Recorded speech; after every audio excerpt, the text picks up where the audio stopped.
So good evening everyone. आजच्या आपल्या या 161व्या गटामध्ये आपल्या सर्वांचं स्वागत करतो. आजचा आपला विषय आहे positive psychology, a new perspective towards the life. असा हा आजचा विषय डॉक्टर वर्षा चौधरी, ज्या काउन्सिलिंग सायकोलॉजिस्ट आणि आरबीटी थेरपिस्ट आहेत, त्यांचं स्वतःचं क्लिनिक पण आहे. तर त्यांची थोडक्यात मी तुम्हाला नंतर ओळख करूनच देईन. सुरुवातीला आपण ओंकार घेऊया आणि ओंकार झाल्यानंतर आपल्या गटाची प्रेयर घेऊया. तर ओंकार तुम्ही माझ्याबरोबर घेऊ शकता. डोळे मिटा आणि शांततेत बसून आपण 3 ओंकार घेऊया. खोल श्वास घ्या.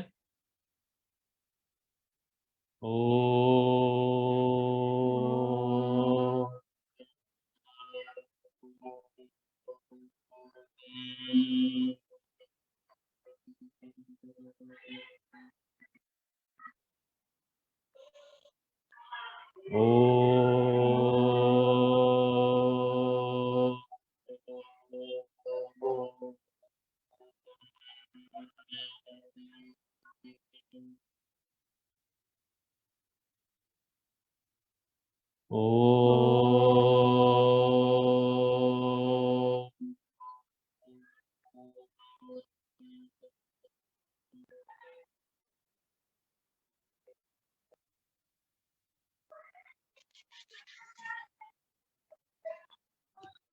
मी प्रसन्ना मॅडमला विनंती करतो की तिने गटाची प्रेयर घ्यावी.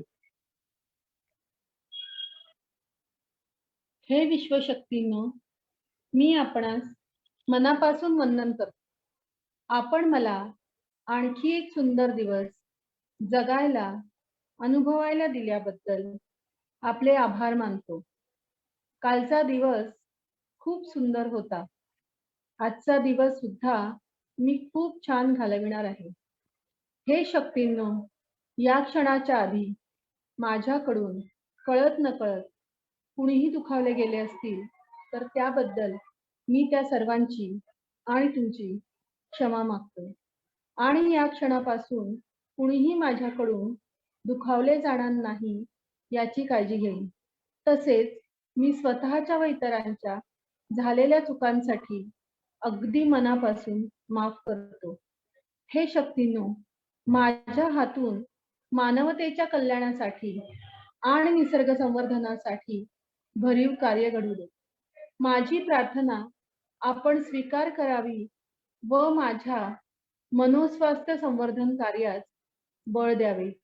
वंदे विश्वशक्तीनो. थँक्यू राजेश. थँक्यू प्रसन्ना. आता थोडक्यात वर्षा मॅडमची मी ओळख करून देतो. वर्षा मॅडम आमच्याबरोबर गेल्या 1-2 वर्षापासून जोडल्या गेलेल्या आहेत. त्यांनी आमच्याकडे एक आरबीटीचा प्रोग्राम आम्ही जो केला होता, त्यांनी तो केला. IPचा हा प्रोग्राम होता आणि त्यानंतर आम्ही संपर्कात आलो आणि मग नंतर बऱ्याचशा कार्यक्रमांमध्ये आम्ही भेटत राहिलो.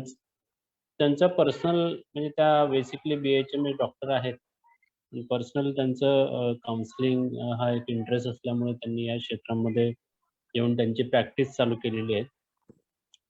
तर त्या BMS आहेत आणि त्यांनी काउन्सिलिंग सायकोलॉजीमध्ये MA केलेलं आहे आणि आरबीटीचा पण त्यांनी कोर्स केलेला आहे आणि त्या थेरपिस्ट म्हणून प्रॅक्टिस पण करतात. गेली 10 वर्ष ते सायकोलॉजिस्ट म्हणून त्या प्रॅक्टिस करतात आणि त्यांचं अवेकन लिव्हिंग काउन्सिलिंग सेंटर आहे, त्याचे ते फाउंडर आहेत. आणि त्या ईस्टर्न नॉन ड्युअल फिलॉसॉफीमध्ये सुद्धा ट्रेंड आहेत. तर याच्याबद्दल त्यात जास्त माहिती सांगू शकतील, कारण मला काही फारशी माहिती नाही त्याबद्दल. त्यानंतर मेडिटेशन टीचर सुद्धा आहेत आणि त्या वेगवेगळ्या प्रकारचे सेमिनार स्टुडंट्स बरोबर, पालकांबरोबर, टीचर्स बरोबर असं सगळ्यांबरोबर त्या आणि कॉम्पिटिटिव्ह एक्झाम देणाऱ्या विद्यार्थ्यांबरोबर पण त्या सेमिनार्स कंडक्ट करतात. ही थोडक्यात त्यांची माहिती मी तुम्हाला दिली. तर आता मी वर्षा मॅडमला विनंती करेल की त्यांनी आजच्या या विषयाची मांडणी करावी आणि साधारणतः 50 मिनिटं आपण मांडणी करून त्यानंतर शेवटचे 10 मिनिटं आपण प्रश्न उत्तराला देऊया. Over to you Varsha madam. Thank you Rajesh sir. आणि मी जेव्हाही आपल्या ह्या मंगळवारच्या गटात आलेली, मला आपली ही प्रार्थना खूप आवडते. आणि आजचा जो विषय आहे त्यामध्ये आपण नंतर वेगवेगळे जे सद्गुण व्हर्च्यूज आहेत त्यामध्ये क्षमा या गोष्टीबद्दल बोलणारच आहोत. आणि जे तुम्ही मला आता विचारलं की ईस्टर्न नॉन ड्युअल फिलॉसॉफी, आता इंग्लिशमध्ये ते पाठवताना इंट्रोडक्शन मी तसं लिहून दिलं, पण आपल्यापैकी अनेकांना माहिती असेल की अद्वैत वेदांत हा आपला भारतीय प्रमुख म्हणजे भारतीय जे फिलॉसॉफी आहे, तत्वज्ञान आहे, त्यामधला एक प्रमुख भाग आहे अद्वैत वेदांत. त्यामध्ये त्यासारखंच एक काश्मीर शैविझम म्हणून नॉन ड्युअल फिलॉसॉफी अद्वैत वेदांत अद्वैत फिलॉसॉफी आहे. त्यामध्ये माझं ट्रेनिंग झालेलं आहे. जे स्कॉलर्स आहेत बनारस हिंदू विश्वविद्यालयाचे त्यांच्याकडून. तर ते थोडक्यात तुम्ही विचारलं ते म्हणून मी तो स्पष्टीकरण दिलं. आणि आता आपल्या आजच्या विषयाकडे मी लगेच वळते. मला असं वाटतं आपण पॉझिटिव्ह सायकोलॉजी बद्दल माझा आवाज येतोय सगळ्यांना? आवाज येतोय? ओके. मी पॉझिटिव्ह सायकोलॉजी या विषयावर आज बोलणार आहे. आपल्यापैकी अनेकांना माहिती असेल पॉझिटिव्ह सायकोलॉजी ही मानसशास्त्राची जी शाखा आहे त्याबद्दल, किंवा अनेकांना माहितीही नसेल. तर मी अगदी सुरुवातीपासून सुरुवात करते. आणि सुरुवातीलाच मी हे स्पष्ट करू इच्छिते की पॉझिटिव्ह सायकोलॉजी ऐकल्यानंतर अनेकांना वाटू शकतं की पॉझिटिव्ह थिंकिंग बद्दल काहीतरी असेल. तर पॉझिटिव्ह सायकोलॉजी म्हणजे पॉझिटिव्ह थिंकिंग नाही. पॉझिटिव्ह थिंकिंग हे खूप वेगळं आहे. आपण ऐकत असतो की सकारात्मक विचार करा, पॉझिटिव्ह थिंकिंग करा, किंवा व्हॉट्सअपवर आपल्याला मेसेजेस येतात.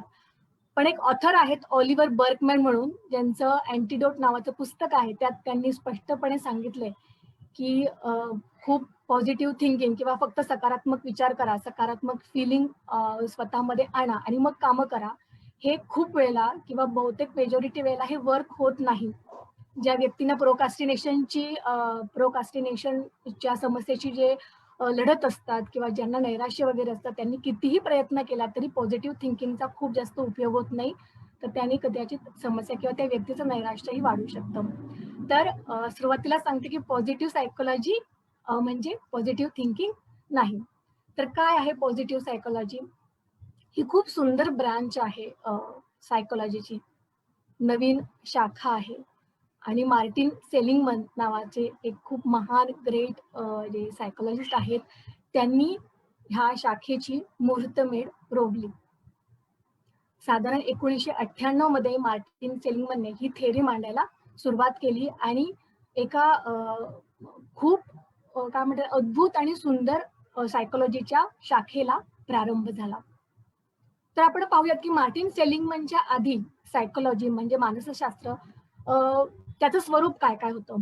तर दुसऱ्या महायुद्धाच्या आधी मानसशास्त्र सायकोलॉजीचा जो फोकस होता तो एक म्हणजे मानसिक आजार, मानसिक त्रास बरे करणे. दुसरं म्हणजे सामान्य जीवनाचा जो स्तर आहे तो उंचावणे. आणि तिसरं जे आहे की मानवामध्ये मानवाच्या मनोविश्वामध्ये अनेक अफाट क्षमता आहेत, अनेक चांगले चांगले व्हर्च्यूज आहेत ज्यामुळे जीवन खूप समृद्ध होऊ शकतं. अशा गोष्टींचा, अशा फॅक्टर्सचा शोध लावून त्याचं नरिशमेंट करणं म्हणजे जे आपल्या मनोविश्वातच आहे. पण झालं काय की दुसऱ्या महायुद्धानंतर पूर्ण फोकस हा फक्त मानसिक आजार बरं करणे आणि मानसिक त्रास बरं करणे इतकंच मर्यादित राहिला. जे दुसरे दोन फोकस होते म्हणजे सामान्य जीवनाचा एक स्तर उंचावणे आणि ज्या गोष्टीने जीवन समृद्ध होईल अशा मानवी ज्या उच्च क्षमता आहेत, जे व्हर्च्यूज आहेत त्यांचं पोषण करणे, त्यांचं विकसित त्यांना करणे आणि सर्व मानवांचे जीवन समृद्ध करणे, ह्या ज्या दोन गोष्टी होत्या त्या मागे पडल्या. आता त्याची कारणं काहीही असतील. त्यामुळे सायकोलॉजी, मानसशास्त्र हे फक्त जे मेंटल इलनेसेस आहेत, मानसिक आजार आहेत, त्यांना बरं करण्या इतकंच मर्यादित राहिलं. आता हे म्हणजे काही चुकीचं आहे का? तर नाही. कारण सायकोलॉजीची जी ब्रांच आहे, जे सायकोलॉजिस्ट आहेत, काउन्सिलर आहेत, इव्हन सायकॅट्रिस्ट आहेत, ते जी लोक depression, anxiety disorder, psychotic disorder, neurotic disorder अशा समस्यांशी लढा देत असतात, त्यांना बरं करण्याचं काम ही लोक करत असतात, कारण की मानसिक आरोग्य हे खूप महत्वाचं आहे. त्यामुळे जे सायकोलॉजी आत्ताचं जे स्वरूप आहे, ज्यामध्ये आपण मेंटल इलनेसेसवर काम करतो, हेही बरोबरच आहे. पण सायकोलॉजी म्हणजे इतकंच फक्त मर्यादित नाहीये.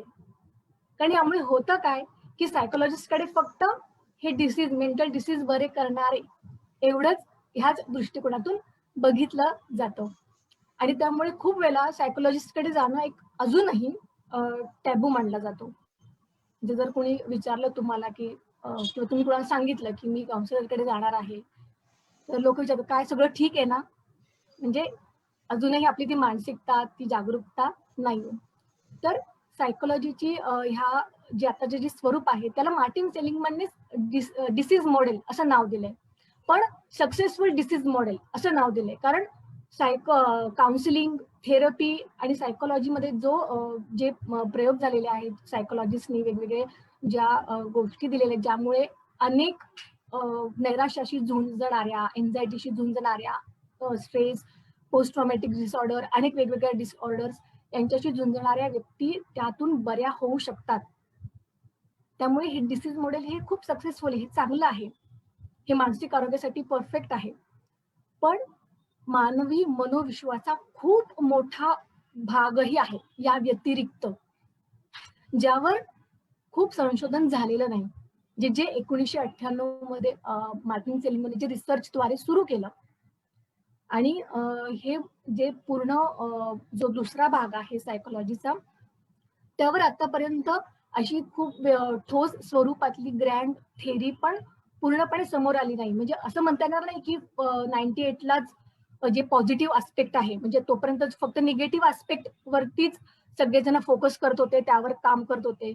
म्हणजे जे मेंटल इलनेस जो आहे, निगेटिव्ह आस्पेक्ट आहे त्याच्यावरतीच होतं. पण पॉझिटिव्ह आस्पेक्ट वरती बोलणं झालं नाही असं नाही. तर अनेक सायकोलॉजिस्टनी त्या आधीही ज्या मानवी क्षमता आहेत किंवा मनुष्य ज्या गोष्टी अगदी हायर लेवलला फुलफिल करू शकतो त्याबद्दल सांगितलेले. म्हणजे मास्लोनी सेल्फ ऍक्च्युअलायझेशन हा जो वर्क, त्याच्या ट्रायंगल मध्ये सेल्फ ऍक्च्युअलायझेशन बद्दल बोललेला आहे एरिक फ्रॉम, कार्ल रॉजर्स.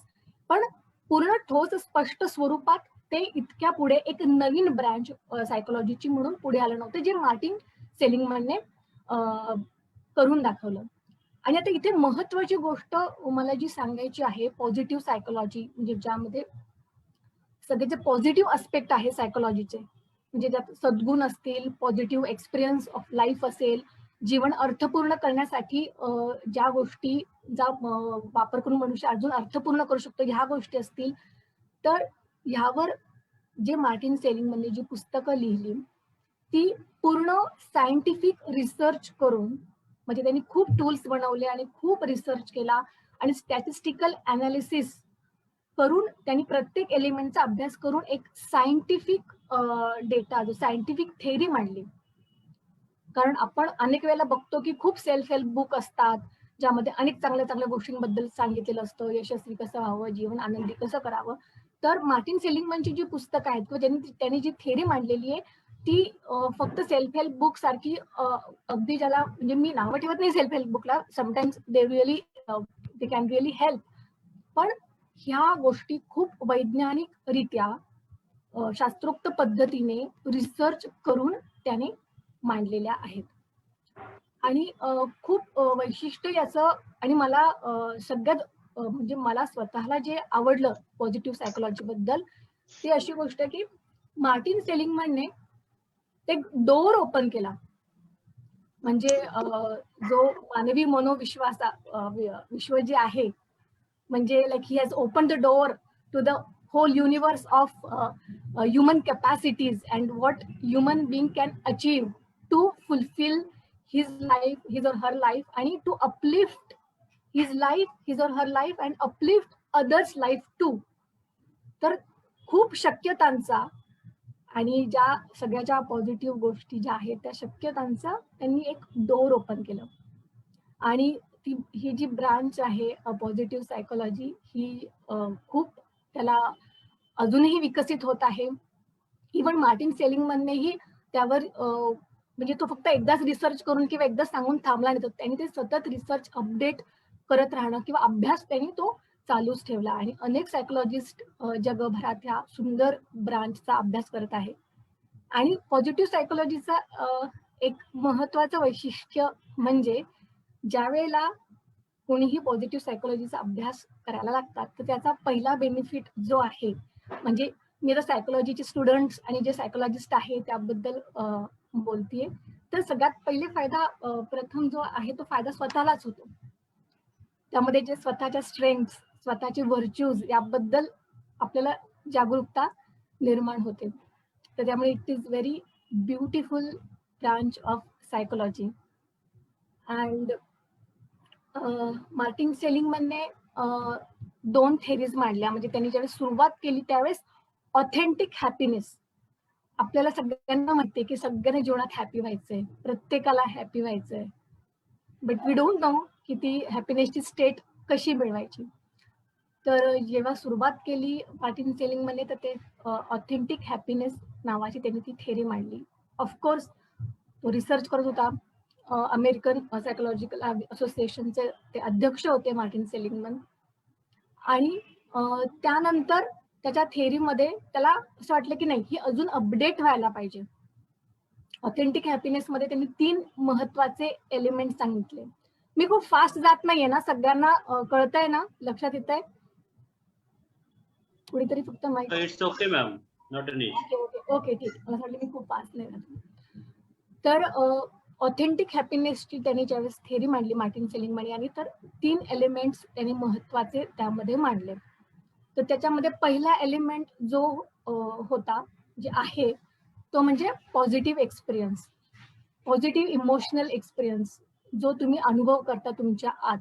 आता पॉझिटिव्ह इमोशनल एक्सपिरियन्स बद्दल बोलायचं झालं तर अनेक वेळेला समजा, तर मी उदाहरण देऊन सांगते की तुमची खूप जुनी मैत्रीण, अगदी घनिष्ठ मैत्रीण किंवा खूप घनिष्ठ मित्र तुम्हाला अनपेक्षितपणे अचानकपणे कुठेतरी भेटला किंवा भेटली, तर तुम्हाला जो आनंद होतो त्याचा जो एक्सपिरियन्स आहे तो पॉझिटिव्ह एक्सपिरियन्स, तो ऑथेंटिक हॅपी, असे अनेक एक्सपिरियन्सेस आपल्याला दिवसात येतात. पण आपण कधी जागरूक असतो, कधी जागरूक नसतो, किंवा आपण खूप वेळा तो एक्सपिरियन्स जाऊ देतो, तो नर्चर करत नाही आत. तर पॉझिटिव्ह इमोशनल एक्सपिरियन्स हा महत्वाचा पहिला एलिमेंट ऑथेंटिक हॅपीनेसचा आहे. त्यानंतर सेकंड एलिमेंट जो आहे तोही खूप महत्वाचा एलिमेंट आहे, तो म्हणजे मिनिंग असणं, मिनिंग किंवा पर्पज असणं. आणि ज्या वेळेला मी प्रत्येक वेळेला जेव्हा कुणी माझ्याकडे स्टुडंट्स असतील आणि आम्ही पॉझिटिव्ह सायकोलॉजी बद्दल बोलत असू आणि मिनिंग ह्या एलिमेंटवर मी बोलताना मी नेहमी okay Rohan Ambawane, I couldn't hear. सगळ्यांना येतोय का आवाज? कुणाला आवाजाचा प्रॉब्लेम येतोय?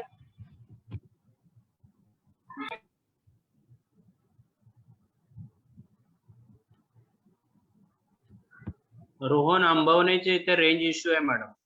Okay okay. तो सारखा बाहेर पडतोय, आतमध्ये येतो, त्यामुळे इश्यू आहे. You continue, your voice is clear, everything is okay. I hope की त्यांना पण आवाज यावा स्पष्ट. आणि मिनिंग ज्या रेंज मध्ये आले की येतील त्यांना आवाज. Okay okay. सेकंड एलिमेंट जो आहे मिनिंग, ते मिनिंगचं ज्या ज्या वेळेला मी विचार करते त्यावेळेला मला एक पुस्तक माझ्या डोळ्यासमोर खूप प्रकर्षाने येतं. आपल्यापैकी बऱ्याच जणांनी ते पुस्तक वाचलं असेल किंवा वाचलं नसेल तरी प्रत्येकाने ते वाचावं असं आहे. इन सर्च ऑफ मिनिंग असं त्या पुस्तकाचं नाव आहे. विक्टर फ्रँकल यांचं ते पुस्तक आहे, in search of meaning. Meaning म्हणजे काय की आयुष्य अर्थपूर्ण असणं. आता याचं एखादं उदाहरण देऊन सांगायचं झालं, बरं मी आता ज्या पुस्तकाचा उल्लेख केला त्याबद्दल सांगते की विक्टर फ्रँकल हे जे एक ज्युइश सायकॅट्रिस्ट होते आणि त्यांना हिटलरच्या त्या काळामध्ये, त्या पिरियडमध्ये हॉलोकॉस्ट मध्ये त्यांना त्या छळछावणीमध्ये त्यांना जावं लागलं. आणि ज्यावेळेस त्यांना छळछावणीमध्ये नेलं जात होतं त्यावेळेला ते स्वतः एका थेरीवर काम करत होते, थेरपीवर. त्याला लोगो थेरपी असं म्हणतात. म्हणजे लोगो थेरपी जी आहे की ती आयुष्याचा अर्थ काय, म्हणजे त्यावरती ती थेरपी ते रिसर्च करत होते. आणि त्यांचं सगळं ते काम चालू होतं. आणि ज्यावेळेला त्यांना हॉलोकॉस्टसाठी नाही, पण ज्यावेळेस त्यांना छळछावणीत नेण्यात आलं त्यावेळेस त्यांचे ते सगळे जे पेपर्स जे त्यांनी रिसर्च केलेला होता ते सगळे पेपर्स त्यांच्या सोबत होते. पण जर्मन मी काय केलं की त्यांच्याकडचे जे सगळे पेपर्स आहेत ते काढून घेतले. आणि त्यावेळेला विक्टर फ्रँकल यांना असं वाटलं की आता माझ्याकडे तर पेपर्स नाही आहेत, ते म्हणजे मी जे इतके वर्ष जे संशोधन केलं ते तर माझ्याकडे नाहीये, पण आता ती सगळी जी थेअरी आहे, ते सगळं जे रिसर्च आहे, ते सगळं जे ज्ञान आहे ते आता माझ्या डोक्यात आहे. आणि आता कसंही करून मला सर्व्हाइव्ह होणं खूप आवश्यक आहे. आणि खूप हाल अपेष्टांमधून, म्हणजे त्यांनी त्या पुस्तकात ते खूप वर्णन केलेलं आहे की कसं ते छळछावणीतलं वातावरण होतं आणि खूप हाल अपेष्टांमधून ही सर्व्हाइव्ह. त्यानंतर त्यांनी लोगोथेरपी जी आहे ती पूर्णपणे लोकांसमोर मांडली. तर त्यामध्ये त्यांच्या असं लक्षात आलं की मीनिंग, जर एखाद्याच्या आयुष्यामध्ये जर काही मीनिंग असेल, पर्पज असेल, तर ती व्यक्ती खूप चांगलं दीर्घायुषी जगू शकते. तिसरा एलिमेंट आहे किंवा जे एक समृद्ध आयुष्य जगू शकते, तर हा महत्वाचा एलिमेंट आहे. अनेक वेळेला मी आता ज्या एका मुलीसोबत काम करते, she is herself is a rape survivor. आणि आता ती सध्या अनेक स्त्रियांसाठी आणि मुलींसाठी काम करते, जे सेक्शुअल अब्युज मधून ज्या गेलेल्या आहेत, त्या सगळ्या स्त्रियांसाठी, मुलींसाठी, त्यांच्या हिलिंगसाठी ती खूप खूप चांगलं काम करते. आता ते तिचं मिनिंग झालेलं आहे, meaning of her life. The meaning is second element. Third element जे आहे, ओके, तर थर्ड एलिमेंट जे आहे ते एंगेजमेंट आहे. तर कुठलंही काम करताना तुम्ही त्या कामासोबत तुमचं किती तादात्म्य असतं, तुम्ही किती एंगेज असता त्या कामामध्ये. आता याचं उदाहरण द्यायचं म्हटलं तर एखादी सुगरण जी गृहिणी असेल, तर ती तिचं काहीतरी डिश बनवताना किती त्या समरसतेने, किती तन्मय होऊन त्या कामामध्ये ती स्वतःला देते. किंवा एखादा चित्रकार असेल, एखादा गायक असेल, किंवा अगदी साधा कोणी घरात बागकाम किंवा कुंडी काम करणार असेल, तर तुम्ही ज्या वेळेला पूर्ण तन्मयतेने एंगेज होऊन ते काम करता, त्यावेळेला तुम्ही स्वतः एक खूप वेगळ्या लेवलवरती तो अनुभव घेत असता, त्या कामाचा तुम्ही अनुभव घेत असता. त्याचबरोबर स्वतःची वेगळ्या वेगळ्या पातळीवरती तुम्ही ते जीवन जगत असता. तर ह्या 3 फॅक्टर्स ऑथेंटिक हॅपीनेस थेअरीमध्ये मार्टिन सेलिंगमॅनने मांडलेल्या होत्या. आणि मग अनेक ती थेअरी मांडल्यानंतर, ऑफकोर्स हे नवीन होतं सगळं, ही थेअरी मांडल्यानंतर अनेकांनी त्यांना खूप फीडबॅक दिले, अनेक लोकांचे त्यांना पॉझिटिव्ह किंवा काही इम्प्रुव्हमेंटसाठी फीडबॅक आले, आणि त्यांनी पुन्हा काम करायला सुरुवात केली ह्या पॉझिटिव्ह सायकोलॉजीच्या फील्डवर. मी अनेकांना सांगते की पॉझिटिव्ह सायकोलॉजी जी फील्ड आहे ती आपण सगळ्यांनीच अभ्यासायला पाहिजे, आणि आपण सगळ्यांनी आपल्या पद्धतीने हे एक्सप्लोर करत राहिलं पाहिजे. आणि मग त्यांनी फ्लरिश नावाची, त्याची जसं ऑथेंटिक हॅपीनेस आहे तसे फ्लरिश नावाची त्यांनी थेअरी मांडली. आणि त्या फ्लरिश मध्येही हे 3 पॉइंट महत्वाचे तर आहेतच, होतेच. Positive experience, Wien you experience Joy, Wien you experience bliss, तर वेन यू एक्सपिरियन्स कंटेनमेंट, हे तर महत्वाचं आहे. एंगेजमेंट महत्वाची आहे. आणि मिनिंग ऑफ लाईफ, किंवा जे तुम्ही करता ते मिनिंग अर्थपूर्ण असणं, हे महत्वाचं आहे. त्याचबरोबर त्यांनी नवीन थिअरीमध्ये 2 महत्वाचे पॉइंट मांडले, ते म्हणजे रिलेशनशिप आणि अचीवमेंट. आता आपल्या सगळ्यांना माहिती आहे की मनुष्य हा खूप सोशल ॲनिमल आहे, आणि रिलेशनशिपचं आपल्या जीवनात खूप महत्व आहे. आणि अचीवमेंटचं पण, ऑफकोर्स आपण स्टुडंट असाल, मध्यमवयीन असाल, पण कुठल्याही गोष्टीचं अचीवमेंट आणि रिलेशनशिप हे 2 महत्वाचे भाग मार्टिन सेलिंगमॅनला वाटले. पण आता इथे रिलेशनशिप म्हटल्यानंतर आपल्याला फक्त नवरा बायको किंवा गर्लफ्रेंड बॉयफ्रेंड असं डोळ्यासमोर येईल, पण इतका संकुचित अर्थ त्याचा नाहीये, किंवा इतका संकुचित अर्थ त्याचा घेऊ नये. रिलेशनशिप मध्ये माझी इतर सर्वांशी रिलेशन माझं कसं आहे, हे त्या रिलेशनशिपला अभिप्रेत आहे. म्हणजे आज जर मी माझ्या सोसायटीचे जे वॉचमॅन आहेत त्यांच्याशी माझं रिलेशनशिप कसं आहे, माझ्याकडे ज्या मेड आहेत त्यांच्याशी माझं रिलेशनशिप कसं आहे, माझे जे कलिग्स आहेत, माझे सिनियर्स आहेत, माझे ज्युनियर्स आहेत, माझे मेंटर्स आहेत, माझे नेबर्स आहेत. कारण फक्त नवरा बायको किंवा फक्त मी आणि माझी मुलं इतकंच आपलं संकुचित आयुष्य नाही, आपण सगळ्या समाजात एकत्र राहतो. तर रिलेशनशिप हा खूप महत्वाचा मुद्दा आहे. आणि अचीवमेंट ऐकल्यानंतर पण आपल्याला असं वाटेल की करिअर अचिव्हमेंट किंवा काहीतरी बिझनेसमध्ये सक्सेस अचिव्हमेंट किंवा काहीतरी नोकरी मिळवणं, तर तिथेही इतका संकुचित अर्थ अचिव्हमेंटचा नाहीये. अचिव्हमेंट मध्ये मार्टिन सेलिंगमनने सांगितलेलं आहे की when you really have that sense to that you have achieved something, मग ते काहीही असेल, म्हणजे तुम्ही एखादी नवीन कला शिकत असाल आणि त्यात तुम्हाला काहीतरी जमलं असेल आणि तुम्ही तो अनुभव घेता, तो एक्सपिरियन्स घेता की हे मी शिकलोय किंवा हे मला येतंय आणि तुम्ही त्याचा ज्यावेळेस पूर्ण अनुभव घेतात त्याला अचिव्हमेंट, म्हणजे फक्त करिअर किंवा फक्त काहीतरी मोजण्या इतकं यश असं त्याचा हे नाही. म्हणजे माझा स्वतःचा अनुभव मी सांगते की मी योगा करते आणि योगामध्ये इन्व्हर्जन्स जे असतात म्हणजे शीर्षासन, सर्वांगासन, हे नेहमीच मला खूप चॅलेंजिंग जायचे आणि पण मी कंटिन्युअस प्रयत्न करत होते की नाही मला शीर्षासन शिकायचंय, मला इन्व्हर्जन्स चांगले यायला पाहिजे, सर्वांगासन मला जमायला पाहिजे. आणि ज्या दिवशी मला शीर्षासन खूप छान जमलं त्या दिवशी मी खूप आनंदी होते. म्हणजे ते मला अगदी सांगताच येणार नाही, म्हणजे इतकं मी त्या याच्यामध्ये त्या फिलिंग मध्ये होते की नाही आय हॅव अचीव्ड दॅट, की मी करू शकले ते. तर ह्या 5 गोष्टी मार्टिन सेलिंगमनने सांगितल्या: positive emotional experience, engagement, meaning, relationship आणि अचिव्हमेंट. आणि ह्या 5 गोष्टींचा ज्यावेळेस तुम्ही अभ्यास कराल, फक्त मार्टिन सेलिंगमनची जी पुस्तक आहे, जी थेरी आहे, आणि जर तुम्ही त्याच्यावरती कॉन्टेम्प्लेशन कराल आणि तुम्हाला लक्षात येईल की त्यामध्ये मार्टिन सेलिंगमनने खूप महत्वाची याचं वैशिष्ट्यच आहे असं की जे आपले व्हर्च्यूज आहेत, सद्गुण आहेत आणि ज्याला आपण सायकोलॉजीच्या भाषेमध्ये निओकॉर्टिकल इमोशन म्हणतो, त्याचं पोषण, ते नर्चर करणं हा खूप मोठा भाग आहे.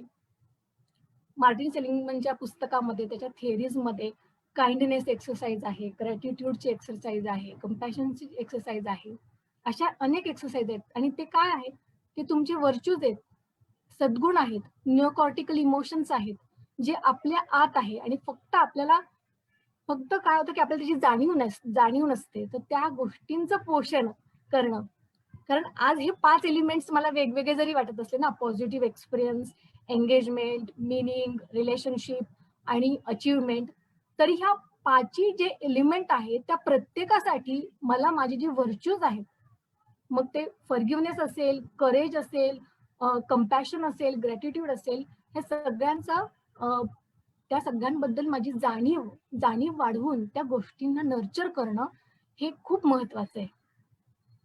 आणि ते ऍक्च्युली मार्टिन सेलिंगमनला अभिप्रेतच आहे की तुम्ही मानवी जे सगळे सद्गुण आहेत त्याचा विकास व्हावा. तर अशा ह्या ज्या 2 थेरी आहेत, ऑथेंटिक हॅपीनेस आणि फ्लरिश. ऑथेंटिक हॅपीनेस मध्ये मेन म्हणजे सॅटिस्फॅक्शन किंवा कंटेंटमेंट याच्यावर त्याचा जास्त भर होता, पण त्यानंतर त्यांनी परत जे नव्याने थेरी जी मांडली त्यामध्ये जो सेन्स ऑफ वेल बिईंग आहे त्यावर त्यांनी पूर्ण भर दिला मार्टिन सेलिंगमनने.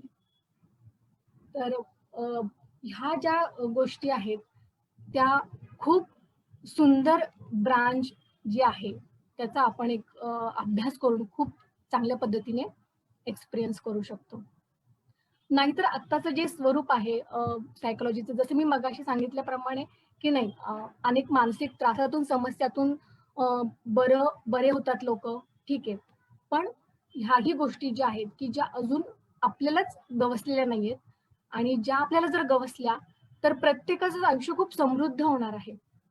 आणि आज खूप गरज आहे सगळ्या समाजाला किंवा अगदी प्रत्येक देशाला त्याची, की नाही तुमचा आंतरिक विकास होणं हे खूप गरजेचं आहे.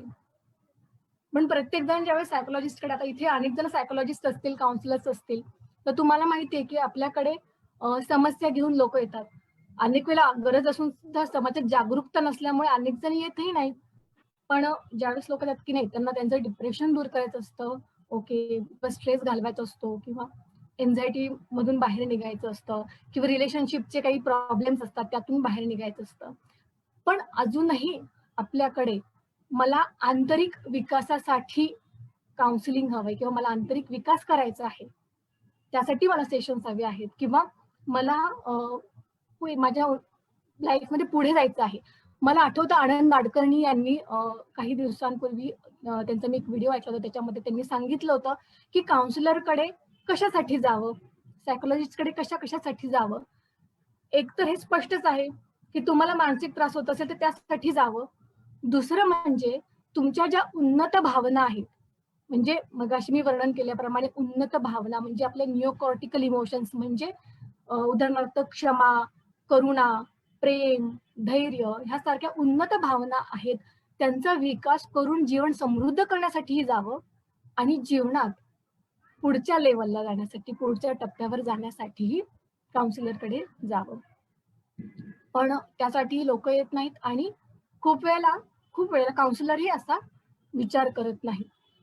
अनेक वेळेला नवरा बायको येतात, त्यांच्यामध्ये काही मिसअंडरस्टँडिंग किंवा खूप वेळेला कलह असतो, भांडणं असतात आणि त्यांची अपेक्षा असते की फक्त हा कलह आमच्यामध्ये जे मतभेद आहेत, जे गैरसमज आहेत, जो कलह आहे ते मिटलं पाहिजे, ते तुम्ही सोडवा, जेणेकरून आमचा डिवोर्स टळेल.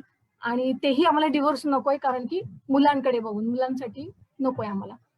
पण याच ऐवजी ठीक आहे, आमच्यामध्ये कलह आहे किंवा जो संघर्ष आहे तो जाऊन खऱ्या अर्थाने आम्हाला सहजीवन आमचं अर्थपूर्ण करण्यासाठी, ठीक आहे, म्हणजे हा तर पहिला भाग होईलच, पण त्याबरोबर आम्हाला अशीही मदत करा की ज्यामुळे आमचं सहजीवन खरंच अर्थपूर्ण होईल, खरंच मिनिंगफुल होईल आणि आम्ही खरंच आनंदाने, समाधानाने एकमेकांसोबत राहू. तर तशी वेळ मला असं वाटतं की नक्कीच जर प्रत्येक जण हा विचार करायला लागला तर प्रत्येक जण आपल्या वैयक्तिक जीवनामध्ये, आपल्या रिलेशनशिपमध्ये पुढच्या टप्प्यावर जाऊ शकतो. जेव्हा मी पुढचा टप्पा म्हणते तर मला ना मास्लोचा जो ट्रायंगल माझ्या डोळ्यासमोर येतो.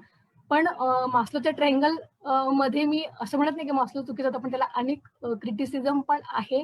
ते म्हणजे मास्लो जे म्हणतो की ज्या आधी तुमच्या नीड्स ज्या आहेत, म्हणजे फिजिओलॉजिकल नीड्स आहे, सेफ्टीची नीड आहे किंवा लव्ह आणि बिलॉंगिंगची जी नीड आहे, ह्या सगळ्या नीड, एस्टीमची जी नीड आहे, ती नीड सगळ्या फुलफिल झाल्यानंतर तुम्ही सेल्फ ऍक्च्युअलायझेशन पर्यंत जाता, आत्मबोधाच्या प्राप्तीपर्यंत जाता. पण मला स्वतःला असं वाटतं की तुम्ही कुठल्याही लेवलवर असाल आणि जर तुम्ही ठरवलं तर तुम्ही नक्कीच तुम्ही नेक्स्ट लेवलला, नेक्स्ट टप्प्याला, जिथे तुम्ही ऍक्च्युली स्वमध्ये स्थित होऊन तुमचं जीवन समृद्ध करू शकता. स्वतःची स्ट्रेंथ, स्वतःचे व्हर्च्यूज नरिश करून स्वतःचं पण जीवन अपलिफ्ट करू शकता. फॅमिलीला पण त्याचा नक्कीच फायदा होतो आणि त्याच्यामुळे सोसायटीला पण फायदा होतो. तर नक्कीच प्रत्येकाने ह्या पुढच्या टप्प्याला, म्हणजे आनंद नाडकर्णी जे म्हणतात की तिसरं म्हणजे की नेक्स्ट लेवलला, जीवनात नेक्स्ट लेवलला जाण्यासाठीही सायकोलॉजिस्टची मदत घेतली पाहिजे. आणि त्यासाठी मार्टिन सेलिंगरनी जी कवाडं उघडी केलेली आहेत पॉझिटिव्ह सायकोलॉजी ह्या ब्रांच तर्फे, ती नक्की त्याच्यामध्ये म्हणजे लोकविचार, सायकोलॉजिस्ट यांनी नक्की विचार करावा आणि लोकांपर्यंतही ही जागरूकता निर्माण करावी की it is not only limited to diseases, but it can also give you to show you the way to fulfil your life, to live your like most potential. Dnyaneshwar महाराजांनी म्हटलंय आणि मला त्या 2 ओळी खरंच खूप आवडतात. अवघाची संसार सुखाचा करीन, आनंदे भरीन तिन्ही लोक. आता अवघाची संसार सुखाचा करीन यामध्ये आपल्या डोळ्यासमोर येईल की नवरा बायकोचा संसार, पण इतका संकुचित अर्थ संत ज्ञानेश्वरांना, माऊलींना सांगायचं नाही. तर अवघाची संसार म्हणजे मी आणि माझ्या आजूबाजूचं जे सगळं विश्व आहे, मग मी आणि माझ्या आजूबाजूचा परिसर असेल, झाडं असतील, माझ्या नातेवाईक असतील, ओळखीचे असतील, अनोळखी असतील, तर मी आणि माझ्या आजूबाजूचा जो संसार आहे तो सुखाचा करेन. आणि आनंदे भरीन तिन्ही लोक म्हणजे फक्त इथे ते स्वर्ग, पृथ्वी वगैरे इतकंही लिमिटेड नसताना माझं जे अस्तित्व आहे, संपूर्ण अस्तित्व आहे, तेच माझं, ते पूर्ण मला आनंदाने भरून टाकायचं आहे. तर आपण फक्त संकुचित विचार करत राहिलो, ऍज अ क्लायंट म्हणून, नागरिक म्हणून, सफरिंग मध्ये असाल म्हणून, स्टुडंट, सायकोलॉजी स्टुडंट असाल तर फक्त हा संकुचित विचार करत राहिलो की फक्त समस्या सोडवा, त्रासातून बरे व्हा, तर मग हा नेक्स्ट टप्पा जो आहे, नाडकर्णी सरांनी जो सांगितलेला आहे किंवा मार्टिन सेलिंगमनने ज्याची ओळख करून दिलेली आहे, किंवा अगदी ज्ञानेश्वर माऊलींनाही जे सांगायचं आहे की अवघाची संसार सुखाचा करीन आनंदी भरीन तिन्ही लोक. मग हा टप्पा कधी यायचा? नाहीतर मग ह्या ज्या ओळी आहेत त्या ओळी फक्त आपल्या ग्रंथातच राहतील आणि नेक्स्ट लेवलला आपण कधीच पोहोचू शकणार नाही. त्याच्यामुळे आय एम रिअली हॅपी की पॉझिटिव्ह सायकोलॉजीबद्दल आपण इथे आज चर्चा करतोय. ऑथेंटिक हॅपीनेस मिळवण्यासाठी आणि आजच्या जगात हे खूप महत्वाचं आहे. आणि सध्याच्या जे आभासी जग आहे, सोशल मीडियामुळे जे जग आभासी झालेलं आहे, त्यामध्ये ह्या गोष्टींची जाणीव निर्माण होणं खूप गरजेचं आहे.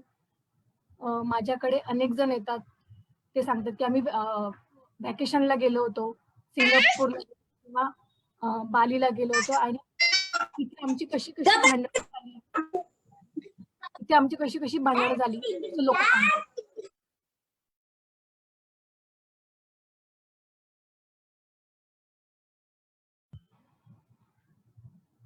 ओके, व्हॉइसचा काही प्रॉब्लेम येतोय? नाही, इट्स ना? ओके. चुकून तुम्हाला अनम्यूट झालं होतं माझ्याकडे. It's okay. तर अगदी सुंदर जे असतं ना की ना, इथे जर मला हे मिळालं तर मी हॅपी होईल, किंवा मी ते मिळालं तर माझं दुःख मला येणार नाही, मला हे जर मी मिळवलं तर मी मागे राहणार नाही, अशा सगळ्या गोष्टींनी आपलं माइंड ऑक्युपाय केलेलं आहे. त्यामुळे अगदी व्हॅकेशनला जरी गेलेले असेल तरी लोक सांगतात की आमची खूप भांडणं झाली. पण जर तुम्ही त्यांचं फेसबुक पेज जर तुम्ही त्यांचं बघितलं तर त्याच्यामध्ये तुम्हाला इतके सुंदर सुंदर फोटो दिसतील आणि त्या फोटोवरून कुणालाही वाटेल की हे किती हॅपी आहेत.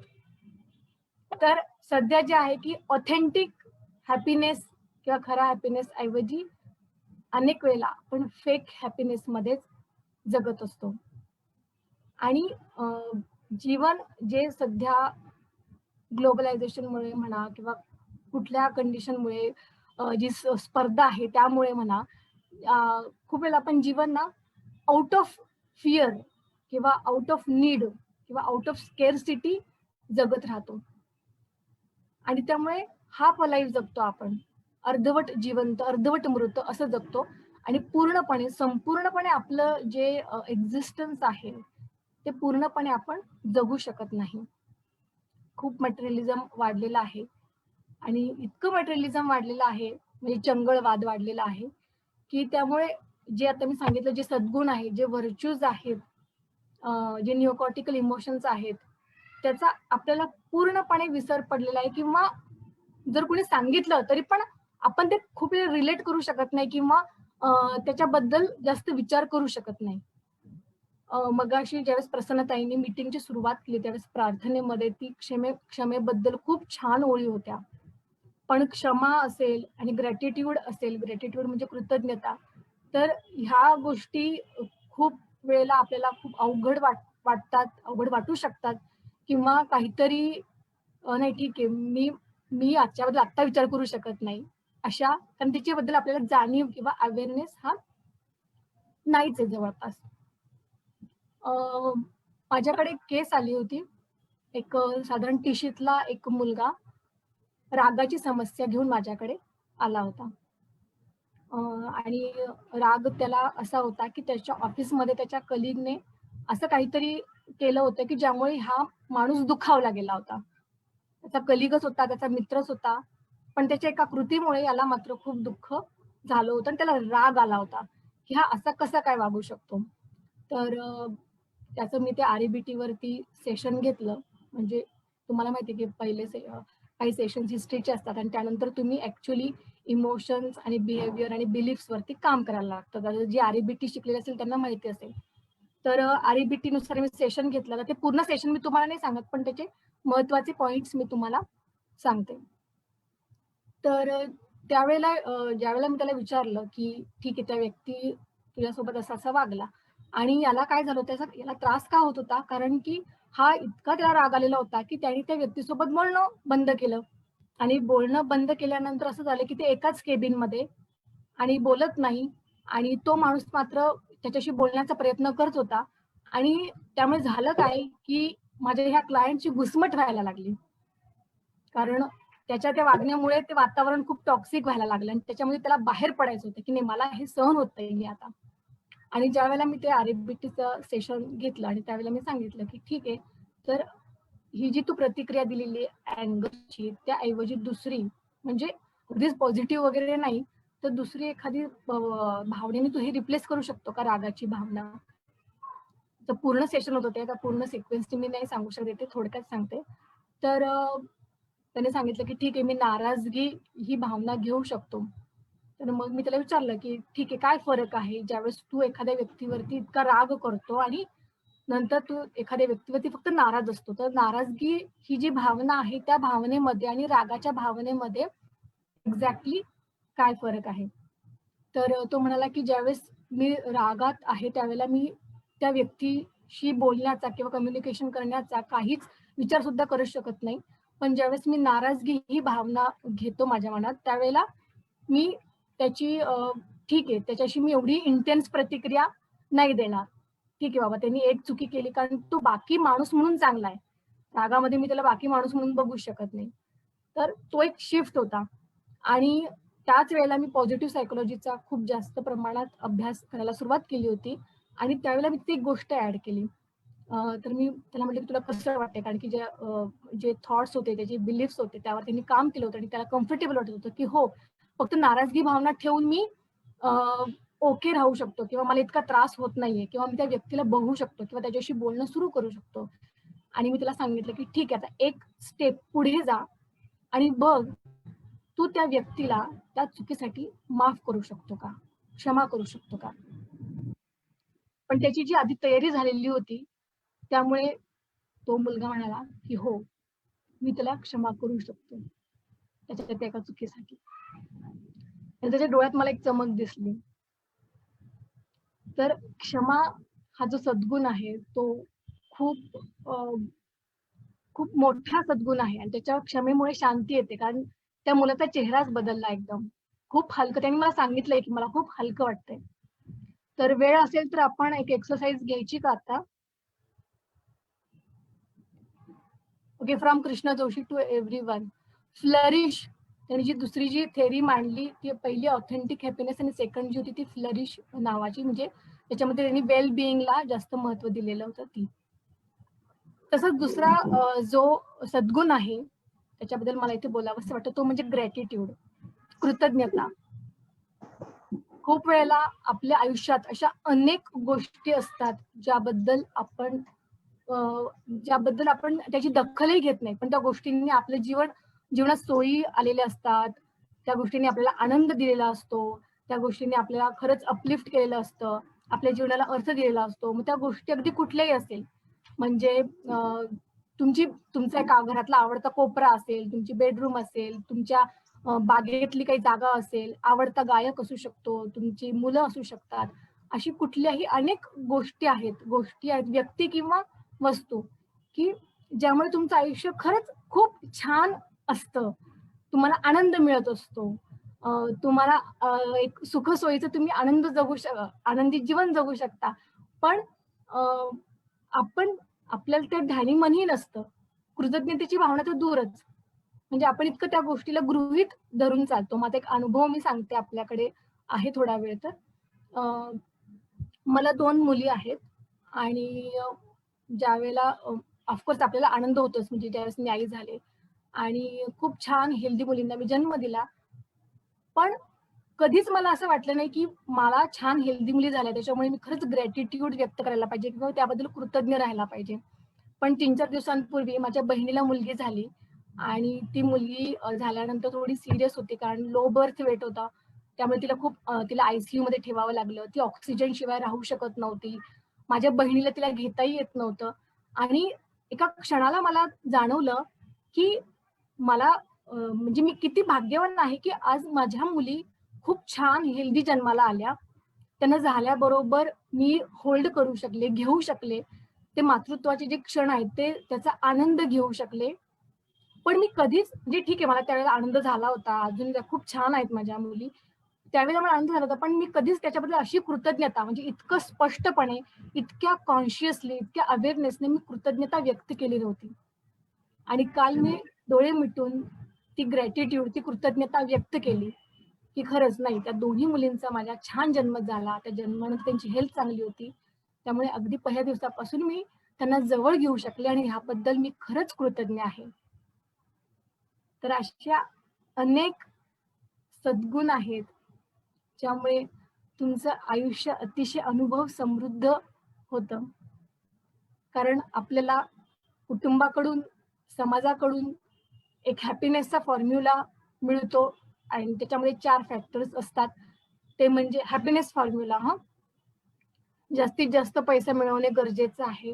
यश मिळालं पाहिजे आणि जीवनात चांगले नातेसंबंध किंवा फॅमिली चांगली पाहिजे आणि जे खूप जागरूक पालक असतात ते मुलांना सांगतात की हेल्थ पण पाहिजे, म्हणजे हेल्थ इज ऑल्सो इम्पॉर्टंट. तर हे 4 गोष्टींचा फॉर्म्युला सांगतात. ह्या 4 गोष्टी जितक्या जास्तीत जास्त तुमचे चांगले असतील तितके तुम्ही जास्त हॅपी. पण अनेकदा हे बघण्यात येतं की ह्या 4ही गोष्टी आहेत पण ती व्यक्ती हॅपी नाहीये, ती आनंदी नाहीये. जास्तीत जास्त पैसा आहे, पत्नी किंवा पतीही चांगले मिळालेले आहेत, डिग्री चांगली झालेली आहे, व्यवसाय चांगला चालत आहे, हेल्थही ओके आहे, but still that person is not happy.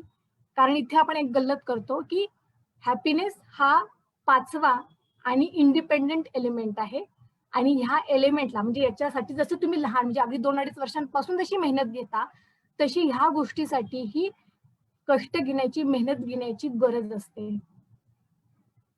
Happiness ज्या गोष्टींनी तुमचं जीवन अनुभव समृद्ध बनतं, अर्थपूर्ण बनतं आणि तुम्ही जीवनाचा अनुभव चांगल्या पद्धतीने घेऊ शकता, त्यासाठी तुम्हाला ते नर्चर करावं लागतं, त्याचं पोषण करावं लागतं.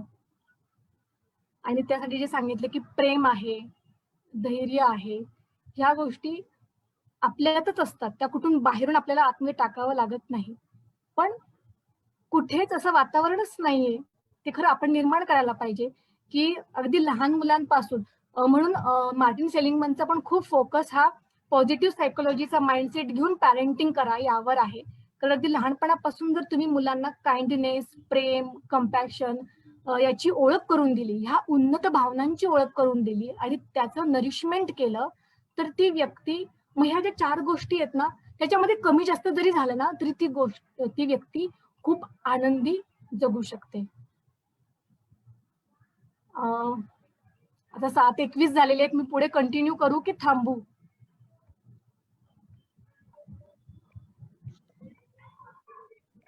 It's up to you madam.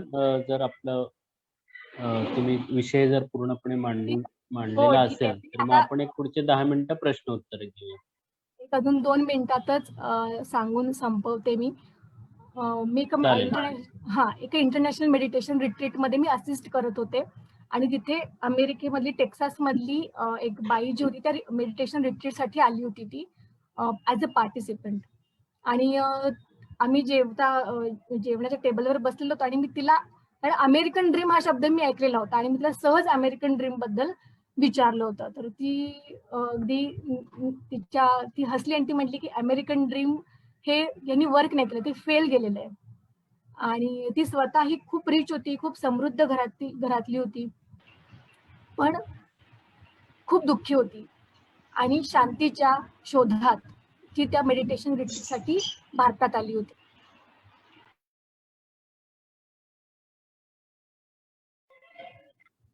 परत अनम्यूट केलंय मी तुम्हाला. हो. It's okay. तर तिने जे मला सांगितलं की अमेरिकन ड्रीम जे आहे ते म्हणजे खूप आर्थिक यश मिळवणं, सक्सेस मिळवणं आणि जो चंगळवाद, मटेरियलिझम जे आहे ते म्हणजे अमेरिकन ड्रीम. पण आमची एक पिढी पूर्ण त्यात गेली. त्या अमेरिकन ड्रीम मुळेच किंवा त्यांनी जी नैराश्य आलं, कारण की तुमच्याकडे सगळं आहे. तुम्ही जी समृद्धता मिळवली आणि ती समृद्धता, जे आर्थिक यश, तो चंगळवादासाठी तुम्ही खूप मेहनत केली आणि तरी पण तुम्ही आनंदी नाही होऊ शकला. तरी तुम्हाला आनंद मिळाला आणि तुमचं जीवन हॅपी झालं नाही आणि त्यातूनच जन्म झाला होता मग रॉक बँड्स, बीटल्स वगैरे जे बँड्स निघाले होते. हिप्पी संस्कृतीचा जन्म झाला आणि खूप मोठा ओघ जो होता अमेरिकन लोकांचा, तो पौर्वात्य देशामध्ये, ईस्टर्न देशामध्ये म्हणजे भारतामध्ये वगैरे शांतीसाठी आणि आनंदासाठी ती लोक इकडे वळलीत. अनेक ऑथर्स, बेस्ट सेलर ऑथर्स जे आहेत, अनेक चांगले इन्स्पिरेशनल टीचर जे आहेत, म्हणजे अगदी एखार्ट टोले असतील किंवा हॅलो लॉर्ड असेल, अँथनी रॉबिन्स असतील, ते त्या लोकांच्याही डेली रुटीनमध्ये योगा खूप महत्वाचा त्यांच्या दिनचर्येतला भाग असतो. ही सगळी मंडळी योगाकडे वळली आहेत, ध्यान मेडिटेशनकडे वळली आहेत. आणि ज्यावेळेला ती अमेरिकन स्त्री मला सांगत होती, त्यावेळेला मला लक्षात आलं की अरे आपल्याकडे तर हे आता सुरू झालंय. बिग अमेरिकन ड्रीम आहे ते आता आपल्याकडे भारतामध्ये फ्लरिश होत आहे, कारण की each and every person is behind की जास्तीत जास्त आर्थिक यश कसं मला मिळेल, त्याच्यामुळे स्ट्रेस वाढतोय. आणि ज्या गोष्टी तुमचं आयुष्य अर्थपूर्ण, सुंदर, पॉझिटिव्ह करू शकतो, त्याचा आपल्याला पूर्णपणे आपण त्या गोष्टींकडे आपलं दुर्लक्ष होत आहे. आणि ही जी लोक मी तुम्हाला सांगितली की जी पाश्चात्य लोक आहेत, जी आपल्या इकडे येऊन आपल्याकडची फिलॉसॉफी किंवा आपल्याकडचं मेडिटेशन योगा करतात, त्यांना एक गोष्ट लक्षात आली की हे जे मिळवायचं आहे ना, आनंद आणि हॅपीनेस, ते बाहेर कशातच नाहीये, ते तुमच्या आत आहे. ते तुम्हाला तुमच्या आत शोधावं लागणार आहे आणि ते नर्चर करावं लागणार आहे. तर आपण सगळ्यांनी ही जे इथे तुम्ही पार्टिसिपंट्स आहात आजपासून, म्हणजे मीही स्वतः खूप कॉन्शियसली अनेक व्हर्च्यूज बद्दल जागृत झालेली आहे. तसंच आपण सगळ्यांनी, म्हणजे तुम्ही सायकोलॉजिस्ट बॅकग्राऊंडचे असायला पाहिजे असं नाही, पण प्रत्येकाने ह्या positive aspects of human mind जे आहे त्यावरती फोकस करायला पाहिजे. आणि अगदी छोटे छोटे जे व्हर्च्यूज आहेत, सद्गुण आहेत, निओकॉर्टिकल इमोशन्स आहेत, त्याबद्दल जागरूकता वाढवून त्याचं पोषण करायला पाहिजे. ते कॉन्शियसली करावं लागतं. क्षमा आपोआप येणार नाहीये, ग्रॅटिट्यूड आपोआप येणार, तुम्हाला you have to practise it. आता वेळ नसल्यामुळे मी ग्रॅटिट्यूड आणि फॉरगिव्हनेसची एक्सरसाइज घेऊ नाही शकले. जर नेक्स्ट कधी मला पुढे संधी मिळाली तर मी नक्कीच ती एक्सरसाइज घेईल. आणि मी अशी आशा करते की आपण आपल्या सगळ्यांचं आयुष्य ही समृद्ध व्हावं, खऱ्या अर्थाने समृद्ध व्हावं. आणि अगदी भगवद्गीतेमध्ये तर सद्गुणांवरती एक पूर्ण अख्खा जे एक प्रकरण जे आहे, सद्गुणान दैवासुर संपत्ती विभाग योग, हे जे आहे ते सद्गुणांवरतीच भगवान कृष्णाने सांगितलेलं आहे. तर म्हणजे पण आपण आता मार्टिन सेलिंगमनचं किंवा ह्या सगळ्या सायकोलॉजिस्टचं बघितलं तर प्रत्येकाच्या सद्गुणांचा विकास व्हावा, प्रत्येकाचं आयुष्य अपलिफ्ट व्हावं, त्याचं उत्थान व्हावं आणि खऱ्या अर्थाने प्रत्येक जण आनंदाने जगावा, अशीच मी इच्छा इथे व्यक्त करते. आणि पुढे जर कधी संधी मिळाली तर मी यानंतरचंही ज्या गोष्टी आहेत किंवा व्हर्च्यूज वरती अधिक स्पष्टपणे सांगेन नंतर. ठीक आहे, धन्यवाद. थँक्यू वर्षा मॅडम, खूप छान झालं तुमचं लेक्चर नेहमीप्रमाणेच. पार्टिसिपेंट्सला काही प्रश्न असतील तर वर्षा मॅडमला विचारा. अनम्यूट करा माईक आणि विचारू शकता किंवा चॅट बॉक्स मध्ये पण तुम्ही टाकू शकता. मी बघते. हॅलो वर्षा मॅडम, तुम्ही मार्टिनच्या बुकचं नाव काय सांगितलं ते परत सांगाल जरा प्लीज? सांगते मी. त्याचे जे बेस्ट सेलर 3 बुक्स आहेत. एक बुक आहे लर्नेड ऑप्टिमिझम. सेकंड बुक आहे लर्नेड ऑप्टिमिझम. सेकंड आहे ऑथेंटिक हॅपीनेस. हो, authentic happiness. Okay. And third is flourish. Third one is flourish. Flourish. Okay. खूप सुंदर पुस्तक आहे. Flourish and Authentic Happiness are really very beautiful books to study. Thank you, madam. Thank you. Yeah, welcome.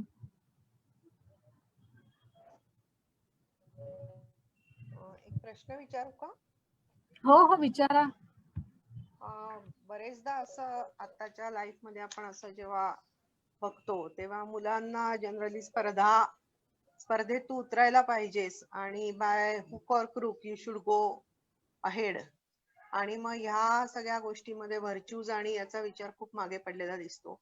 आणि कधी कधी तर असं पण होतं की they are opposite, mean success and virtues are opposite of each other. The person who is having virtues he may not be successful, or most of the time he will not get any success. So how you will put a light on this contradiction, like success is opposite of virtues? So what you will say about that, this misconception, what you will say about that?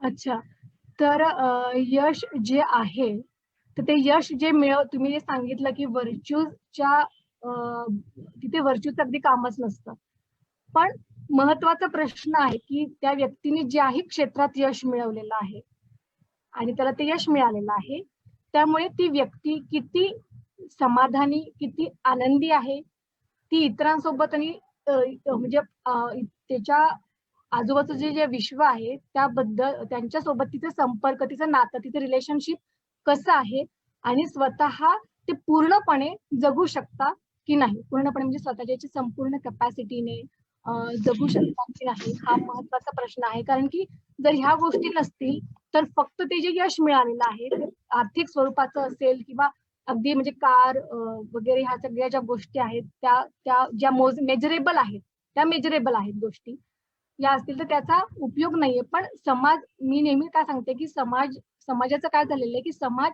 त्या गोष्टींना recognise करतो. म्हणजे एखाद्याकडे स्वतःचं घर आहे आणि स्वतःची कार आहे तर याच्याकडे ते रेकॉग्नाइज केलं जातं, ते मेजरेबल आहे, ते मोजता येतं. पण ह्या ज्या गोष्टी आहेत त्या लवकर मोजता येत नाही. मी नेहमी सांगते की ज्यावेळेस लग्न करताना आधीपासूनच मुला-मुलींना सांगितलं जातं की नाही, मुलगा किंवा मुलगी खूप सेटल्ड पाहिजे, चांगलं एज्युकेशन पाहिजे, स्वतःचं घर पाहिजे, कार पाहिजे. पण ज्यावेळेला त्यांचं लग्न होतं त्यावेळेला मात्र ह्या सगळ्या गोष्टी बाजूला राहतात. कारण की लग्न करून ज्यावेळेस 2 जण एकत्र येतात त्यावेळेला खरी गरज असते की ती व्यक्ती समोरच्या व्यक्तीच्या मताचा विचार, आदर करते का किंवा ऐकून घेते का, लिसनिंग आहे का त्याच्यामध्ये, किंवा छोट्या छोट्या चुकांना माफ करण्याची वृत्ती आहे का, क्षमा करण्याची वृत्ती आहे का, किंवा जर भांडण जरी झालं असेल तरी पण ते भांडण मिटून परत येऊन प्रेमाने राहण्याची एक ट्रेनिंग आहे का, किंवा ती तयारी आहे का.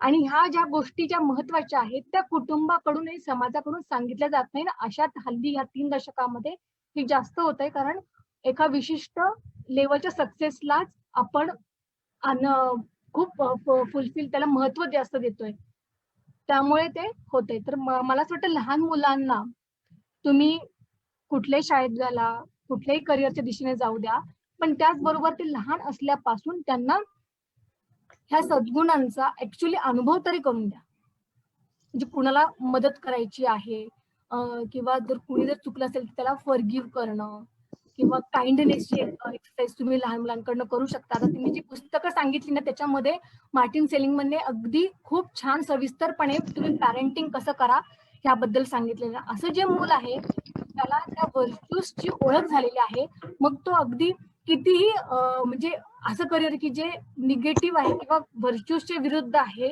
अशा ठिकाणी जरी गेला तरी तो त्या वातावरणामधून अफेक्ट होणार नाही. कारण की एकदा ज्यावेळेस तुम्ही टेस्ट केलेली असते ना, काइंडनेसची जेव्हा तुम्ही चव चाखलेली असते, करुणेची, क्षमेची जेव्हा तुम्ही चव चाखलेली असते, कृतज्ञतेची ज्यावेळेस तुम्ही चव चाखलेली असते, तुम्ही ती विसरत नाही. ते आपले उन्नत निओ कॉर्टिकल जे इमोशन तुम्ही ते विसरत नाही सहसा.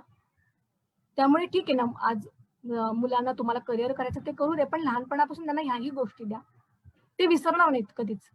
प्रेमाचा अनुभव, करुणेचा अनुभव, कृतज्ञतेचा अनुभव मुलांच्या मनातून जाणार नाही कधीच.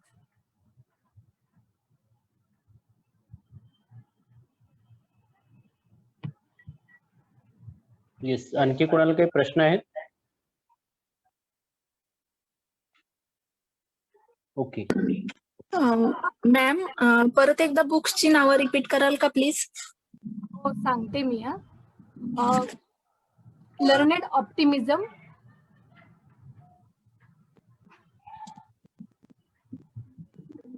ऑथेंटिक हॅपीनेस आणि फ्लरिश. लिहिलीत तुम्ही? मी पुन्हा रिपीट करते. पहिलं पुस्तक आहे लर्नेड ऑप्टिमिझम, सेकंड आहे ऑथेंटिक हॅपीनेस आणि थर्ड आहे flourish. Okay ma'am, thank you. Thank you Varsha madam.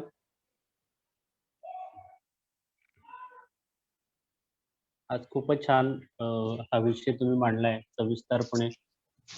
वेळेअभावी बऱ्याचशा म्हणजे काही गोष्टी राहिल्यात त्या आपण कदाचित एखादा पुढच्या वेळेस पण तुमचा एक गट ठेवूया आणि त्यावेळेस तुम्ही आणखी जास्त सविस्तरपणे आम्हाला सगळ्यांना सांगा. धन्यवाद, तुम्ही आलात आणि या आपल्या मनुस्वास्थ्य संवर्धन गटाला मार्गदर्शन केलं त्याबद्दल. आणि तुम्ही आमच्या या व्यासपीठावर परत परत यावं अशी आमची इच्छा आहे. आणि सर्व पार्टिसिपंटचे पण धन्यवाद. आणि आपला आजचा हा ग्रुप इथे संपतोय असं मी जाहीर करतो. थँक्यू.